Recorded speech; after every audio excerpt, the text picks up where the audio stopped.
ನಮ್ಮ ಉತ್ತರ ಕರ್ನಾಟಕ ಕಡೆ ಇವಕ್ಕೆ ಉಂಗುರ ಅಂತ ಕರಿತೇವ್ರಿ.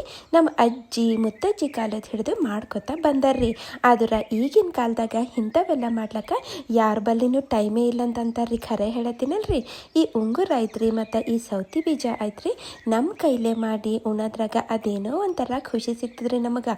ಹಂಗಾದ್ರೆ ಬರ್ರಿ ಇವತ್ತು ಈ ಉಂಗುರು ಮತ್ತು ಸೌತಿ ಬೀಜ ಹೆಂಗೆ ಮಾಡಬೇಕು ಮತ್ತು ಇವ್ರದ್ದು ಹುಗ್ಗಿರಿ ಅದೇ ರೀ ಪಾಯಸ ಹೆಂಗೆ ಮಾಡ್ಬೇಕಂತ ಸ್ಟೆಪ್ ಬೈ ಸ್ಟೆಪ್ ನಿಮ್ಗೆ ಡೀಟೇಲಾಗಿ ತೋರಿಸ್ತೀನಂತ್ರಿ. ಈಗ ನಾವು ಒಂದು ಹಿಟ್ಟು ರೆಡಿ ಮಾಡ್ಕೋಬೇಕಾಗ್ತದ್ರಿ.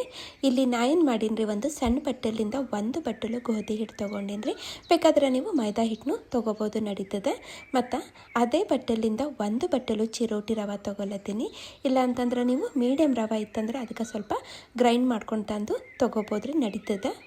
ಒಟ್ನಾಗ ರವೆ ನಾವಿಲ್ಲಿ ಹಾಕೋಬೇಕಾಗ್ತದೆ. ಇದ್ರಾಗ ಸ್ವಲ್ಪ ಉಪ್ಪು ಸೇರಿಸ್ಲತ್ತೀನಿ ರೀ.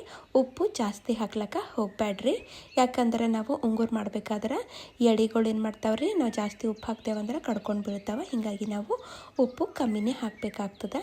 ಒಣ ಅದೇ ಎಲ್ಲ ಒಂದು ಸರ್ತಿ ಕಲಿಸ್ತೀನಂತ್ರಿ. ಯಾವ ಬಟ್ಟಲಿಂದ ನಾನು ಹಿಟ್ಟು ಮತ್ತು ರವೆ ತೊಗೊಂಡಿನಲ್ರಿ, ಅದೇ ಬಟ್ಟಲಿಂದ ಒಂದು ಬಟ್ಟಲು ನೀರು ತೊಗೊಂಡಿನಿ. ಒಂದೇ ಸಲಕ್ಕೆ ನೀರು ಹಾಕೋಲಕ್ಕ ಹೋಗ್ಬೇಡ್ರಿ. ಸ್ವಲ್ಪ ನೀರು ಹಾಕೋತಾ ಏನು ಮಾಡ್ತೀನಿ ರೀ, ನಾ ಗಟ್ಟಿ ಹಿಟ್ಟು ರೆಡಿ ಮಾಡ್ಕೋತೀನಿ ರೀ. ನಾವು ರವೆ ಹಾಕಿದ್ದೇವಲ್ರಿ, ಹೀಗಾಗಿ ಅದು ನೆನಿಬೇಕಾಗ್ತದೆ. ಅದಕ್ಕೆ ನೀರು ಹಾಕಿ ನಾವೇನು ಮಾಡಬೇಕಾಗ್ತದೆ ಅಂದ್ರೆ ಚಲೋ ಹಿಟ್ಟು ಕಲಿಸ್ಬೇಕಾಗ್ತದೆ. ಹೆಚ್ಚು ಕಮ್ಮಿ ಇಲ್ಲೇನು ಮಾಡೀನಿ ರೀ, ಪೂರ್ತಿ ಒಂದು ಬಟ್ಟಲು ನೀರು ನಾನು ಬಳಸೀನಿ. ಜಾಸ್ತಿನೂ ಅಳಸ್ ಮಾಡ್ಲಿಕ್ಕೆ ಹೋಗಬೇಡ್ರಿ. ನೋಡಿರಿ, ಒಂದು ಬಟ್ಟಲು ಹಿಟ್ಟು ಮತ್ತು ಒಂದು ಬಟ್ಟಲು ರವಾಕ ಒಂದು ಬಟ್ಟಲು ನೀರು ಇಲ್ಲಿ ಸಾಕ್ರಿ. ಈಗ ಇದ್ರ ಮ್ಯಾಲೆ ಮುಚ್ಚಿ ಒಂದು 15-20 ನಿಮಿಷ ಬಿಟ್ಬಿಡ್ತೀನಂತ್ರಿ.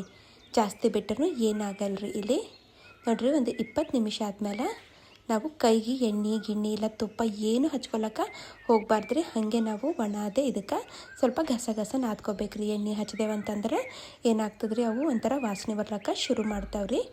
ಎಲ್ಲ ಒಣಗಾದ್ಮೇಲೆ ನಾವು ಸ್ಟೋರ್ ಮಾಡಿಡ್ತೇವಲ್ಲ, ಹೀಗಾಗಿ ನಾವು ಎಣ್ಣೆ ಹಚ್ಲಕ್ಕ ಇಲ್ಲ ತುಪ್ಪ ಹಚ್ಲಕ್ಕ ಹೋಗ್ಬಾರ್ದ್ರಿ. ಒಂದು ಪ್ಲೇಟಿನಾಗ ಸ್ವಲ್ಪ ಗೋಧಿ ಹಿಟ್ಟು ಉದುರ್ಸೀನಿ ರೀ.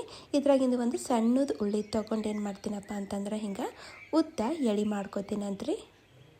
ಭಾಳ ಗೋಜ್ ಅನ್ನಿಸ್ತದ್ರಿ, ಆದ್ರೆ ನೀವು ಮಾಡ್ಕೋತಾ ಹೋದಂಗೆ ಭಾಳ ಸರಳ ಅದ ರೀ.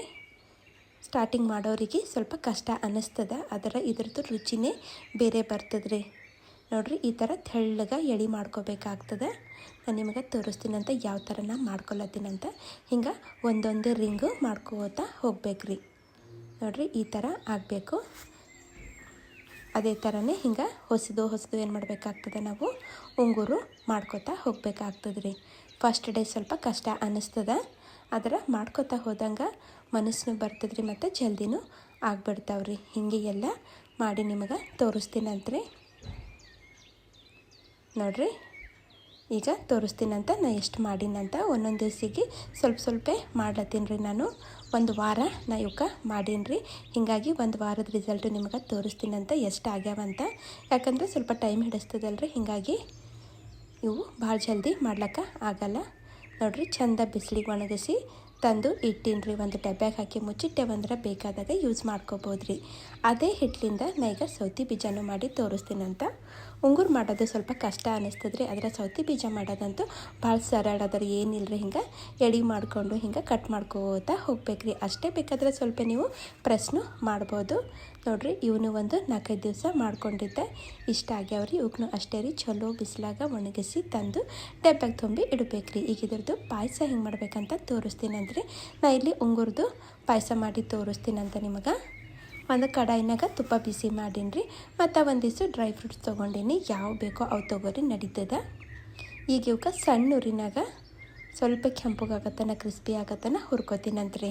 ನೋಡಿರಿ, ಹಿಂಗೆ ಸ್ವಲ್ಪ ಬಣ್ಣ ಬದಲಾಸ್ತಂದ್ರೆ ಇವಕ್ಕೆ ಏನು ಮಾಡ್ತೀನಿ ರೀ, ನಾ ತೆಗೆದು ಸೈಡಿಗೆ ಇಟ್ಬಿಡ್ತೀನಂತ್ರಿ. ಕೊನೆಗೆ ಬೇಕಾಗ್ತಾವ.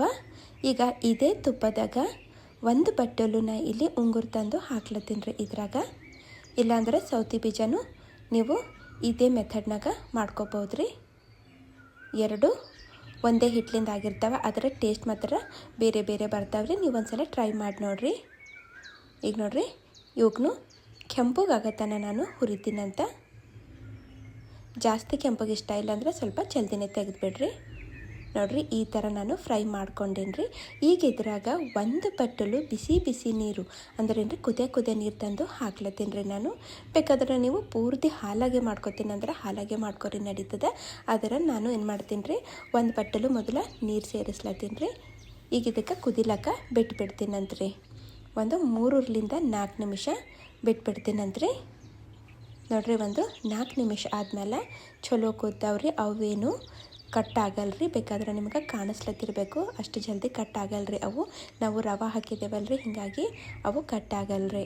ಸ್ವಲ್ಪ ಅಂದ್ರೆ ಸ್ವಲ್ಪ ಇಲ್ಲಿ ಉಪ್ಪು ಸೇರಿಸ್ಲತ್ತೀನಿ ರೀ. ಮತ್ತು ಒಂದು ಬಟ್ಟಲು ಇಲ್ಲಿ ಸಕ್ಕರೆ ಸೇರಿಸ್ಲತ್ತೀನಿ ರೀ. ಸ್ವಲ್ಪ ಸ್ವೀಟ್ ಜಾಸ್ತಿ ಬೇಕಂತ ನಾನು ಜಾಸ್ತಿ ಸೇರಿಸ್ಲತ್ತೀನಿ. ನಿಮಗೆ ಕಮ್ಮಿ ಬೇಕಂದ್ರೆ ಕಮ್ಮಿ ಹಾಕೋರಿ ನಡೀತದೆ. ಸಕ್ಕರೆ ಹಾಕಿದ್ಮೇಲೆ ಈಗ ಒಂದು ಮಿಕ್ಸ್ ಕೊಟ್ಬಿಡ್ತೀನಂತ್ರಿ.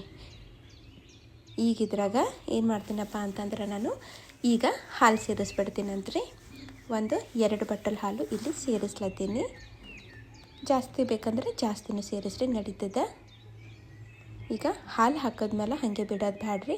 ಒಂದು 2-3 ನಿಮಿಷ ಇದಕ್ಕೆ ನಾನು ಏನು ಮಾಡ್ತೀನಿ ರೀ, ಕುದಿಲಾಕ ಬಿಟ್ಬಿಡ್ತೀನಂತ್ರಿ. ಅದರದ್ದು ರುಚಿನೇ ಬೇರೆ ಬರ್ತದೆ ರೀ ಕುದೀತಂದ್ರೆ.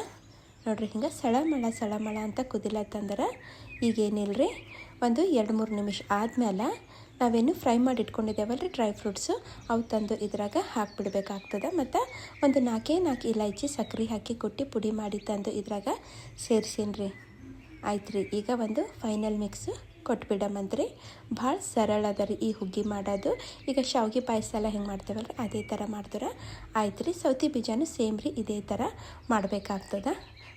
ಇವೆಲ್ಲ ಮಾಡೋದು ಸ್ವಲ್ಪ ಗೋಜ್ ಅನ್ನಿಸ್ತದ್ರಿ ಮತ್ತು ಕಷ್ಟನೂ ಅನ್ನಿಸ್ತದ್ರಿ. ಆದ್ರೆ ಫಸ್ಟ್ ಟೈಮು ಹಂಗೆ ಅನ್ನಿಸ್ತದ್ರಿ. ನೀವು ಮಾಡ್ಕೊತಾ ಹೋದ್ರಿ ಅಂತಂದ್ರೆ ಮಾಡ್ಲಕ್ಕೂ ಮನಸ್ಸು ಬರ್ತದ್ರಿ. ಮತ್ತು ನಮ್ಮ ಕೈಲೇ ಮಾಡಿ ನಾವೇ ಈ ಥರ ಮಾಡ್ಕೊಂಡು ಉಂಡೇವಂದ್ರೆ ಅದೇನೋ ಒಂಥರ ತೃಪ್ತಿನೂ ಇರ್ತದ್ರಿ. ಹಂಗಾದ್ರೆ ನೋಡಿರಲ್ರಿ, ನೀವು ಒಂದು ಸಲ ಟ್ರೈ ಮಾಡಿ ನೋಡ್ರಿ. ಮತ್ತು ಹೆಂಗೆ ಅನ್ನಿಸ್ತಂತ ನಂಗೆ ನೀವು ಕಾಮೆಂಟ್ ಮಾಡಿ ಹೇಳೋದು ಮರಿಬೇಡ್ರಿ.